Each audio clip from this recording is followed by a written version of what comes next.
You are a political harlot, Judas Iscariot. Bwala slams Peter Obi for betraying Ojukwu and Atiku. Daniel Bwala, former spokesman of the defunct Atiku Okowa presidential campaign, has described Peter Obi, Labour Party's presidential candidate, as a political harlot. You know one thing I'll give to Nigerians, and I think it's a reflection of how our languages are and how we speak. We're very creative with our insults, 100%. And very, what's the word? I'd also say very dramatic as a people, because our languages and the way we express ourselves is actually very dramatic. But how can you call it's very funny. According to him, like Judas Iscariot, Obi betrayed Odumegwu Ojukwu, the late Biafra warlord. Warlord? That's a very strong description. Well, as well as Atiku Abubakar in the 2023 presidential elections. He was the presidential candidate of the PDP. He made the claim on his X handle while sharing a video of Obi vowing never to leave the All Progressives Grand Alliance. And his words, he says, take a listen to Peter Obi in the APGA vowing. He vows and says if he leaves APGA, let his family die. Interesting. This is before he embarked on his political olosho. He has since moved from APGA to PDP and to Labour Party, and now is planning to move to SDP. He betrayed Odumegwu Ojukwu, he betrayed Atiku Abubakar, and now planning to betray Pat Utomi and co. This period we celebrate the decorated Judas Iscariot. Here in this video, an Obi erodent making excuses for him, but they would not understand with anyone else he posted. You see, I think, and this is why I genuinely think that the youth are very good, is very, very big blessing. And the fact that the youth are obviously majority, which is why the presidential election was in 2023, was as powerful as it was, because the youth were really recognizing their position and how much power they had to determine their future. And personally, I just think that the way we do politics in the country, we need to evolve, because who are you going to tell this to? And I'm talking about the youth, who are literally the future. Like, behaviors like this, I don't think they're going to run. And I know everyone talks about Gen Z and how all that they are. I think that Nigerians and the older generations and the different generations who are older than Gen Z, their responsibility is to teach the history. And I know, yes, history is subjective, is told from the side of the winners, the losers, blah, blah, blah. But in terms of just also facts of events that happened, obviously things can be manipulated.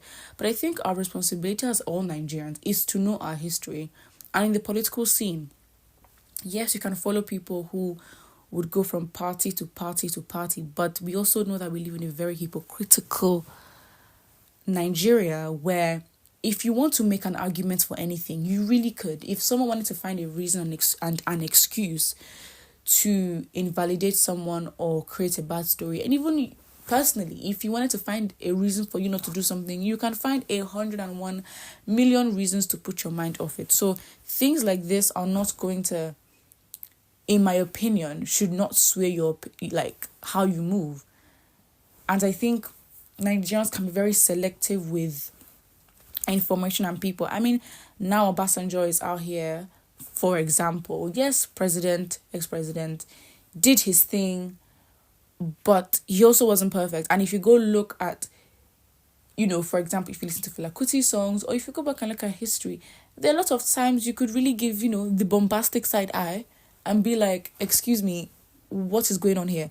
So this whole political olosho is like, really?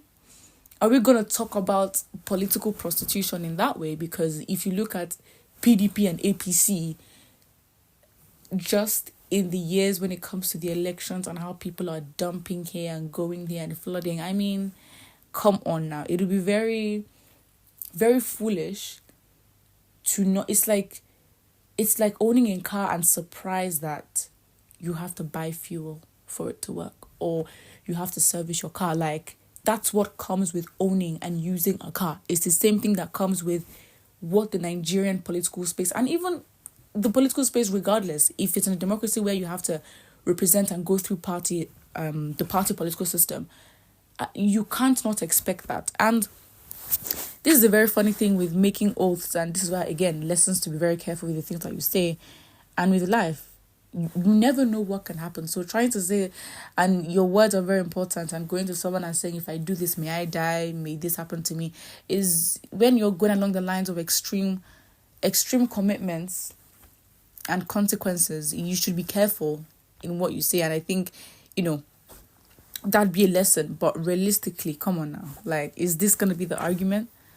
And I'm just so happy that as a people, there's so many changes that need to be made. And why I'm honestly not stressed about this is the fact that, well, at least I know for my generation, firstly, things like this, it cannot run. Like, you can't, we're not stupid. We're very much exposed. We're very much learned of our history, and we need to do more work when it comes to that. And we also have common sense. Like, we also have common sense. And for everybody, it is very important for you to decipher where a message is coming from, who the messenger is, their intentions, and the objectives, and who they're serving. Who are they under? So in a political game, you can know who's playing what sides, and then you can decipher what to take seriously or what to take seriously. But this whole political harlots, olosho, prostitution thing it's actually very funny. Like, it's actually, you must laugh, because if you don't laugh, then you're just getting stressed for nothing, because it's actually tomfoolery at its finest. Really, what kind of comment is that? It's like, you just choose to make comments like that. Do you even know where you are? You being in politics yourself, and to make comments like that, come on. It's embarrassing. But I think, don't forget to like and subscribe.